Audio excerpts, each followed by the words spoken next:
Alright, now we're going to be reviewing yet another roller coaster. Here, and this time we're talking about, and this time this will be a two-part special because I've had the pleasure of riding this same roller coaster in two different incarnations of itself. And for this first part of it, we're going to be talking about its first incarnation, Mantis. I mean, the ride layout, it looks like typical B&M style in and of itself. Large vertical loop, dive loop, along with that corkscrew and mid-course brake run. Typical elements that you would expect on a B&M roller coaster. But however, this inclined loop kind of really steps it up there. I mean, that is such a good that's basically like the vertical loop basically turned on side by like 45 degrees here. And so this is not a bad layout for a roller coaster in of itself, but let's see what it actually feels like once we ride it. Well, let's see what the trains are.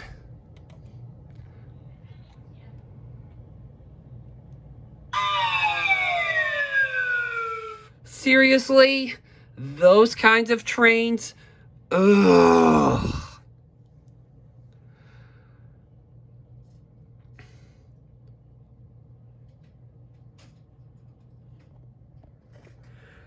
Wait.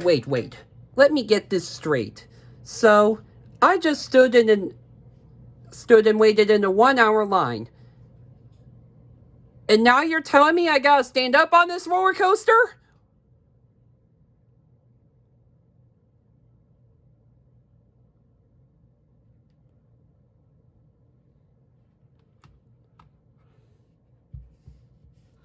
Gosh, what a hunk of total garbage.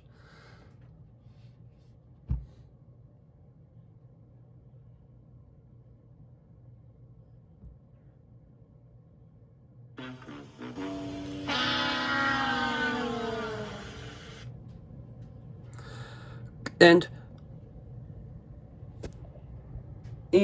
garbage. What a load of freaking garbage.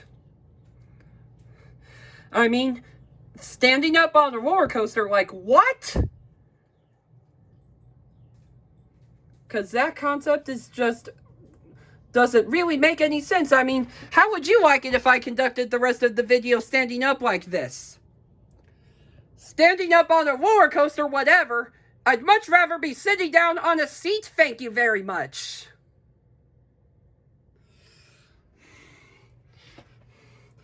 Like, I mean, these trains,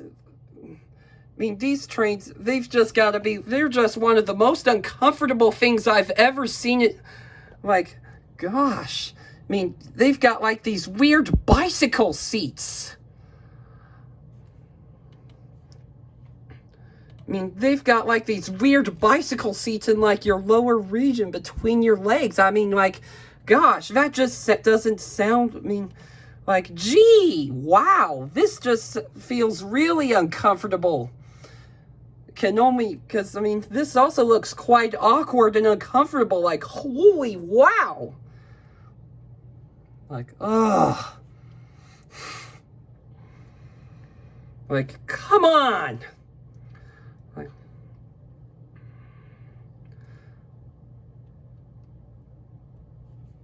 in which, yeah, these riders' faces pretty much emphasize it perfectly, because it looks I mean, look at these guys' expression. They're horrified to be standing on these.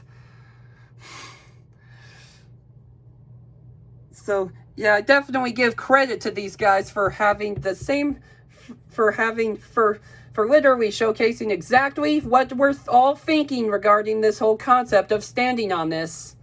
Well, now, let's get to the POV and see what it's like.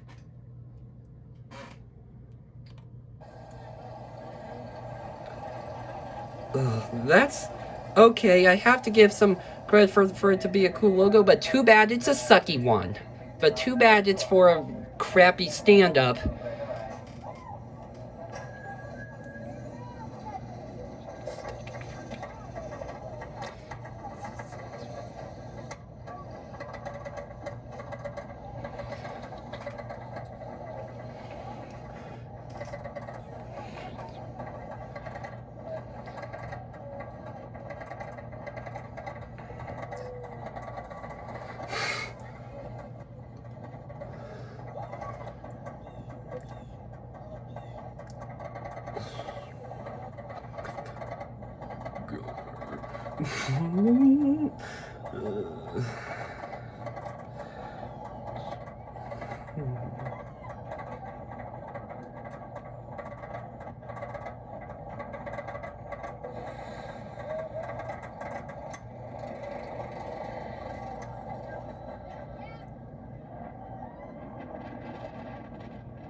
A B&M first drop trim brake? They gave it a first drop trim brake? They have the audacity to give a coaster from one of the best manufacturers of all time a first drop trim brake? No! No! Does not compute! Does not, I refuse! Does not compute! Ugh. Like, come on! Like, being him first drop trim brake. Like, ugh. Like, ugh. We're already at the first. We haven't even gotten into the first inversion, and already at a bad start for this.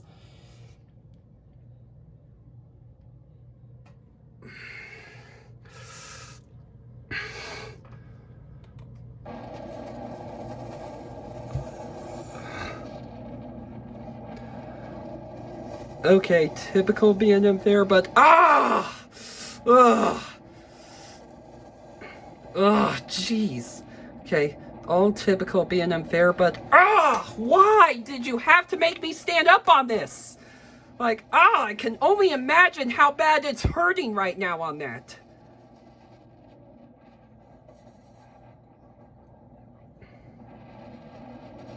Like, okay.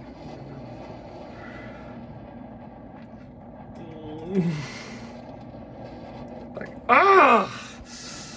okay, typical B&M there, but standing up on this is just so uncomfortable. Like, jeez, you kidding me?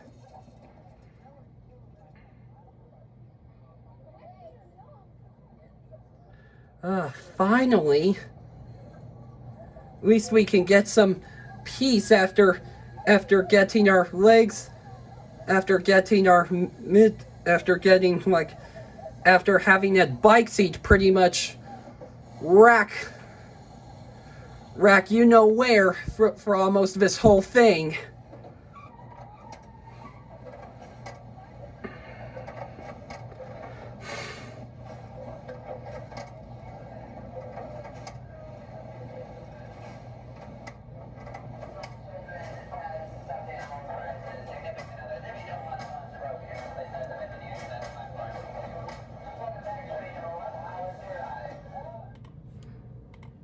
Sounds like none of them seemed very excited about this.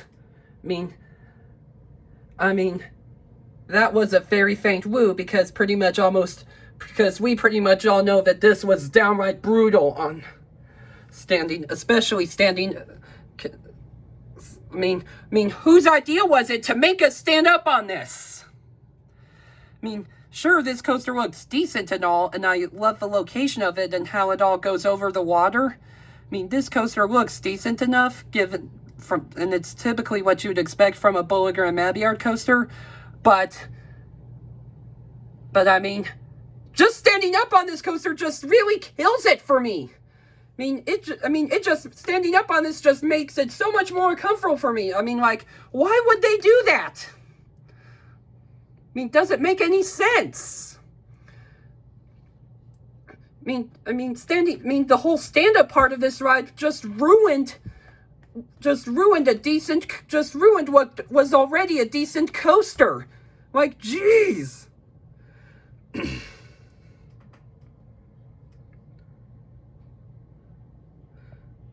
Like, geez, I would much rather take a vacation with the Price is Right Yodeler than stand up on this thing.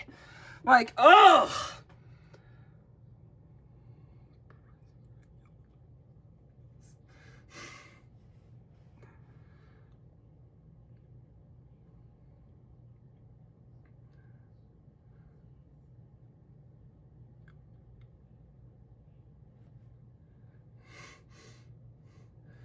I mean, imagine yourself trying to stand up on a bicycle and trying to ride it in there. I mean, surely that just sounds awkward and uncomfortable. Like, imagine if you took your regular standard bicycle, like the one with 2 wheels on it, and you tried standing up on its seat and trying to like ride it there.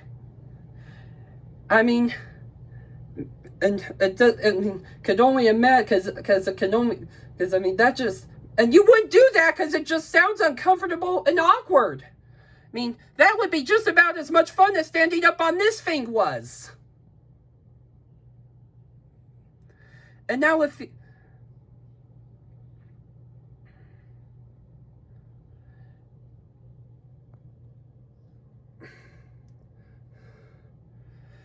and well, the commercial asks, ever wonder why you're not supposed to stand on a mantis? Well, I already know why. Because it's not fun at all. Because it's just a load of garbage. Because it's just a load of garbage. Well, now if you'll excuse me, Coaster Kate has got a bug to squash.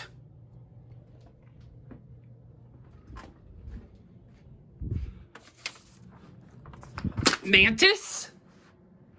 How do you like that, Mantis? After you tortured me, well, now it's my time to squash you, like what you deserve.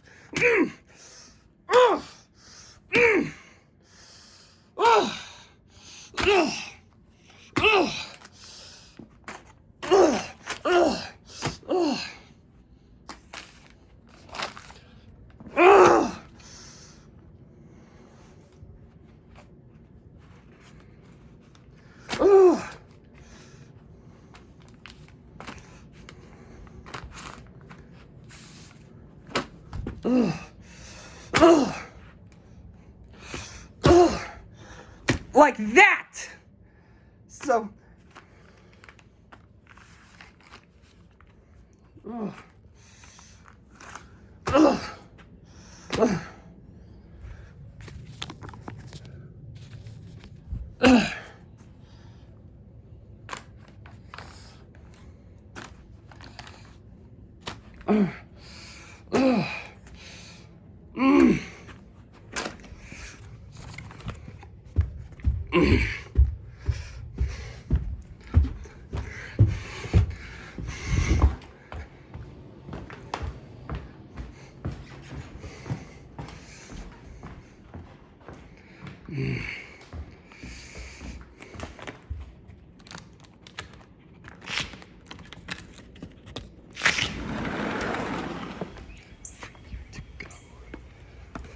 and now, Mantis, we're taking this outside.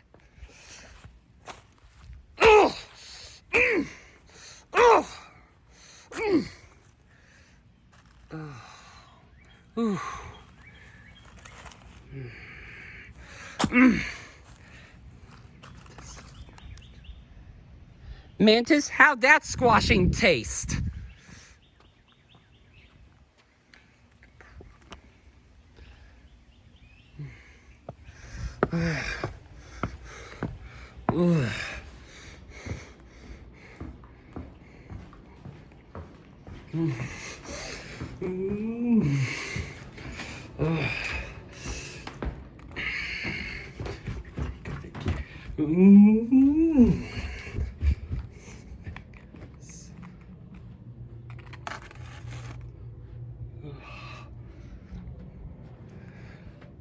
So now that we finally squashed that mantis,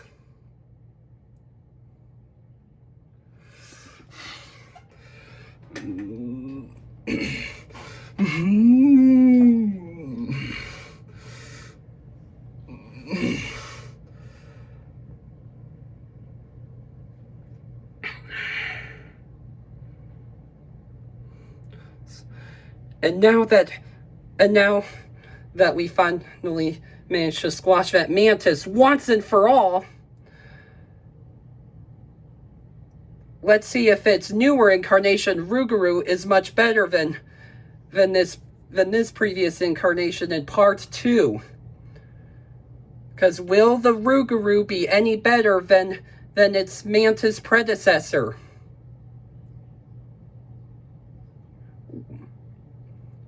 What will it entail? What will this ride's new form and incarnation entail? And is it any better than its previous stand-up incarnation? Tune in next time for part 2 of tune in next time for part B of episode 6, where we will talk about this ride's new and current incarnation as Rougarou.